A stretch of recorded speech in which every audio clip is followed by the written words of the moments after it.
What is going on, you guys? Welcome back to the channel. Look at the bike I'm back on. It's the SuperDuke. It's probably been the longest since I've ridden this thing out of all my bikes. For today's video, we're going to be talking about why I don't ride my SuperDuke. This is pretty much a brand new, I think it's a 2022 SuperDuke 1290R Evo. I think the Evos come with electronic suspension that you guys see right here. I'm actually on my way to meet up with Brian636, so make sure you subscribe to the channel and stay tuned for the video with Brian. So he was local and he reached out saying that we should meet up, and I was definitely down. Figured let's have some fun and I don't know, just hang out, film some content. But that's for the next video. For this video, as I said, it's the KTM SuperDuke.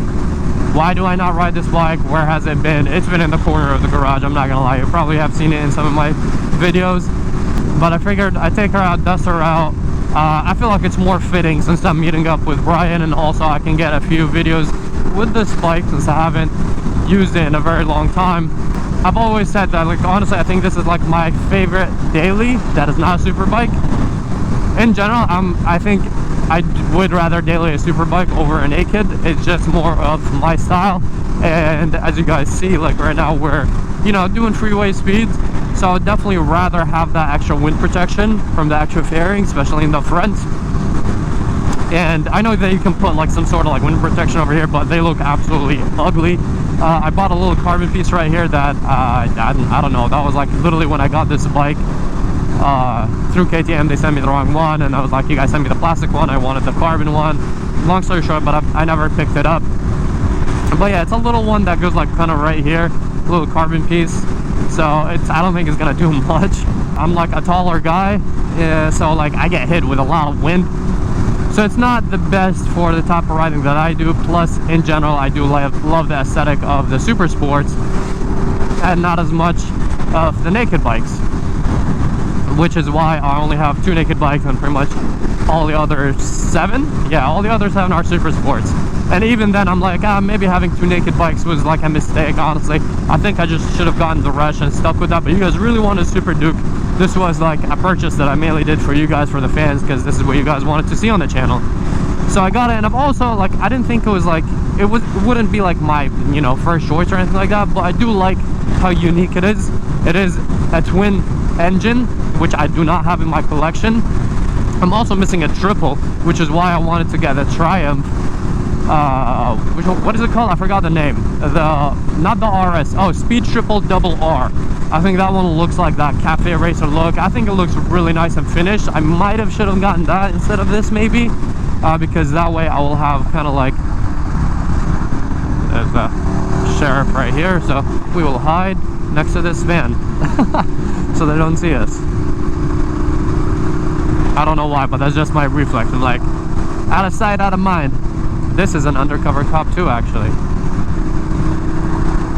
Right here, very weird.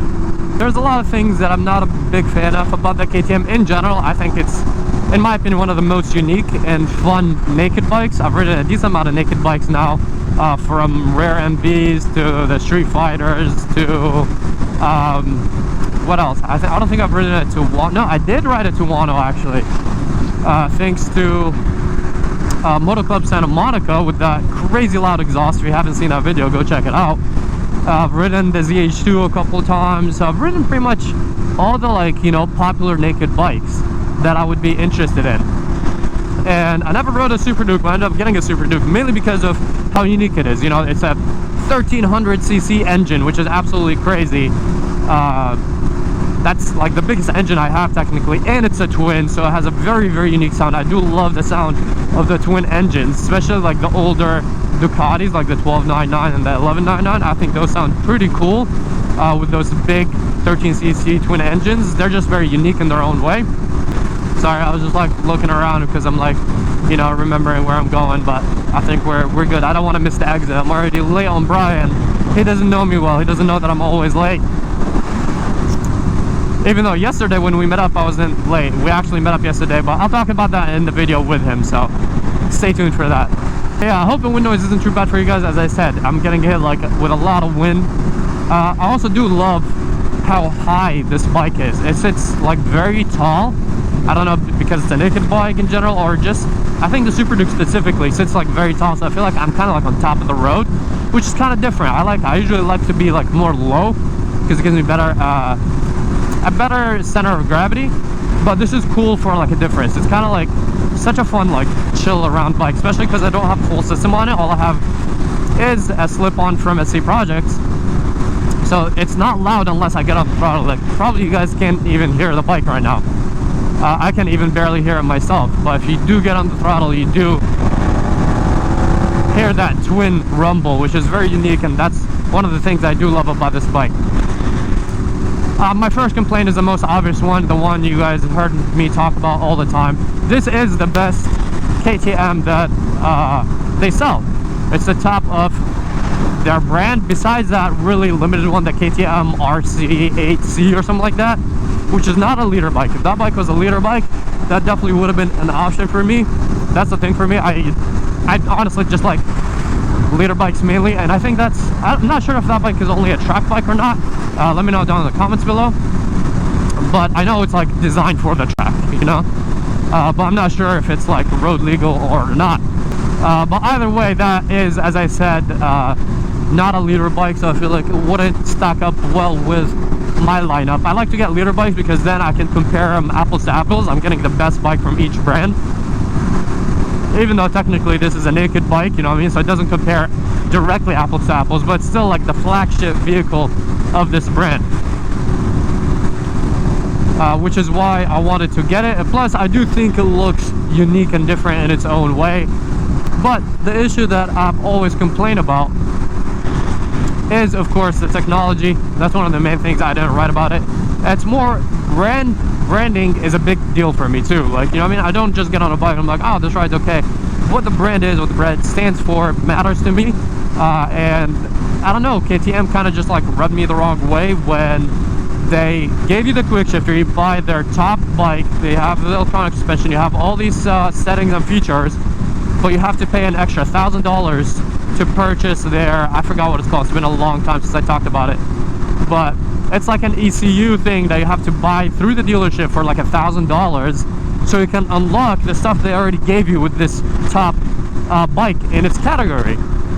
So I think that's just like a way of them making more money and pretending like the bike is cheaper than what it is. They should have just, this bike sells for 20.5, I believe. They should have just sold it for 21.5. I would have rather paid that extra $1,000 over them having to like, oh, this bike is this cheap, but you have to buy this after on top of it if you want to use basic stuff like a quick shifter and auto blower. I get it if it's like heated grips or, you know, little extra features that are like over the top, but I think an auto blower or at least a quick shifter, it should be standard on all, at least flagship or at all leader bikes actually. So what do you guys think about the new one? I'm kind of bummed that I got this one just recently. It's like my newest bike actually, besides the H2R. But also they came out with a new 1390, so it's like an extra 100 cc's, an extra 11 horsepower I believe, or something like that. So it's a decent amount more horsepower, a bigger engine cc. It's a redesigned front face. The tail looked the same, so I don't know, I wasn't sure about it. I'm gonna actually make a separate video about that bike because I think we should talk about it a little bit and let you guys know if I would consider trading this for that or not, because it is an option, assuming I keep the SuperDuke altogether, you know, as like stay with KTM and all. But yeah, so the main thing, as I said, is that whole technology thing from the brand, all that. I do love, see, like there's always pluses and minuses. It's not always like I don't hate on any brand. At the end of the day, I do have all these bikes and I do love them and enjoy them, but there's of course negative. I want to be straightforward with you guys and not just like be like, yeah, I have this bike so I absolutely love it and it's the best in every way. That's not correct. Every bike has its downs and has its ups, all of them, including the H4, including the H2, which are my favorite bikes.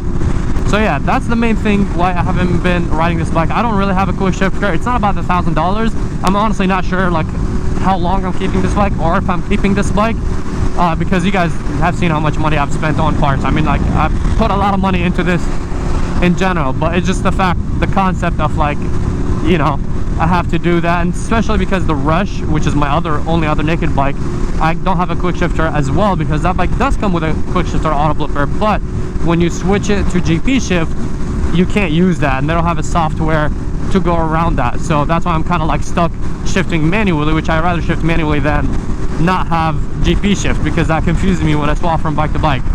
So I was like, you know what, whatever, I'll give at least some props to KTM, because their quick shifter works, or their shifting is a lot smoother, even though manually, than the MV Agusta. So at least I'll give them that. But as I said, it's kind of like a salesy, sneaky tactic, trying to get money out of people after they purchase their best motorcycle. So whatever, it is what it is. But that's one of the reasons. The other reason, and it's the main reason, is that this bike isn't like as unique and rare as some of my other bikes.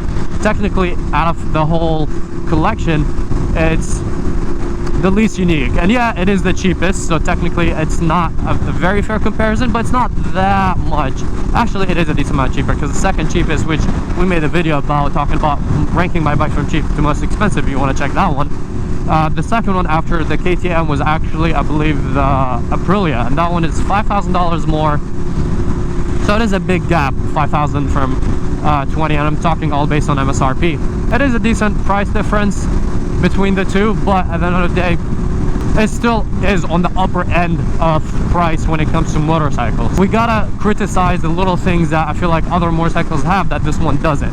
And one of them being that it's not like a limited model, or it's not a special model. Now I know there is the double R, but we don't have that. First of all, that's only a track only bike, but also we don't have that in the US. That's a European model only, so I can't get that even if I wanted to. So yeah, this being not as rare, or not have all the technology and like the bells and whistles that I need, and I'm not asking for like a crazy amount, just basic stuff like a quick shifter, I think is not asking too much. So yeah, I think it's a slightly maybe overvalued for what it is, and the fact that it's not as unique as some of my other bikes makes me want to ride it less. I would say, as I said in the start of this video, this is the most comfortable bike that I have ridden. The seating position, and just kind of like, you're chilling, you're vibing, you don't feel like any stress or pressure or anything like that. It's just a very mellow ride. Yeah, see, like, it's, even though I'm shifting manually, it's butter smooth. The MV is too clunky, it's not really the best. Third thing is that this is a naked bike, and you guys know, as I said, like, naked bikes aren't necessarily my thing. There's too much wind. Now it's getting colder, so you know, you're also like colder as well.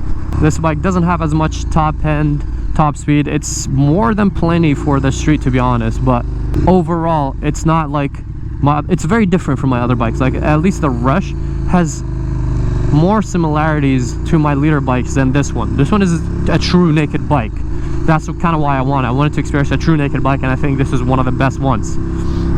Yeah, it gets off the line really quick, but like, who really is racing off the line on a bike? That's not really a thing. Most of the time bikers race rolling races or other type of stuff, or track or stuff like that, so it's not really a big thing. But yeah, those are honestly the main reasons why I don't ride this bike as much.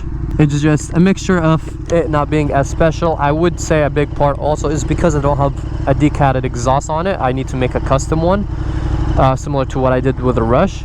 I think the sound is a very, very important aspect for me in a motorcycle, and since this is not as loud, yeah, it's nice and chill sometimes, which I kind of don't have with all my other bikes. But also at the same time, I don't know, the bike isn't as alive. I can't show your face, right? I might be looking down. I was like, I'll film a little video about this bike while coming to you. Yeah, I'll just be looking down. Brian is over here, so I'm not trying to do another face reveal. I'm infamous for doing face reveals, man. Everyone's like, oh, you revealed this guy's face, this guy's face. I'm so bad at it.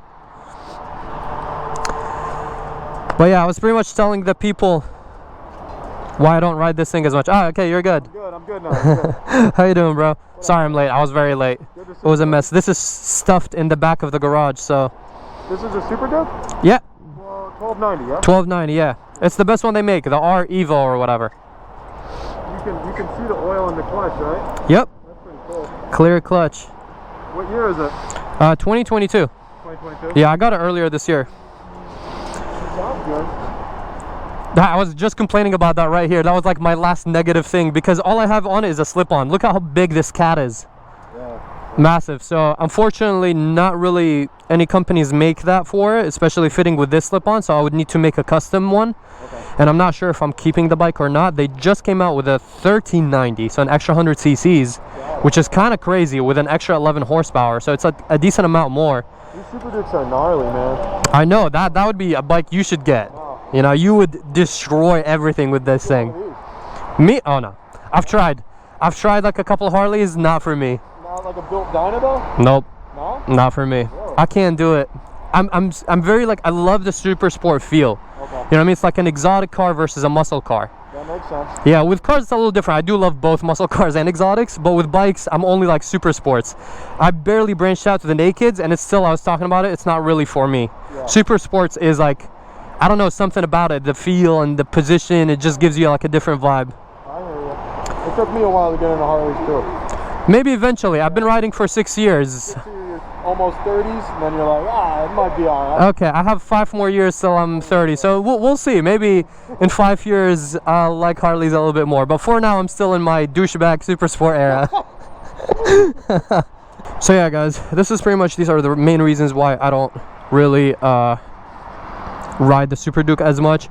I should have rode it more in summer because, you know, it was like nice summery and it's not as loud. I could take it on the beach and all that, but I don't know, every time I went to the garage there's better options. I know you can get mad at me for that, but that is the fact, unfortunately. And as much as I mean, I spent a lot of money into this bike too. You guys have seen like me installing parts and doing all type of things for it, and I still like enjoy it, and I say it's a big boy Grom and I do like it, but there's better options. So I'm like, when am I ever going to ride it? And that's one of the main things why I might be getting rid of it in the future, or maybe upgrading to the 1390 if I do like it. So I don't know, we'll see. But I hope you guys enjoyed this video. If you did, please drop a like, subscribe. Next video is going to be with Mr. Brian over here, so catch you guys on the next one. Peace out and ride safe.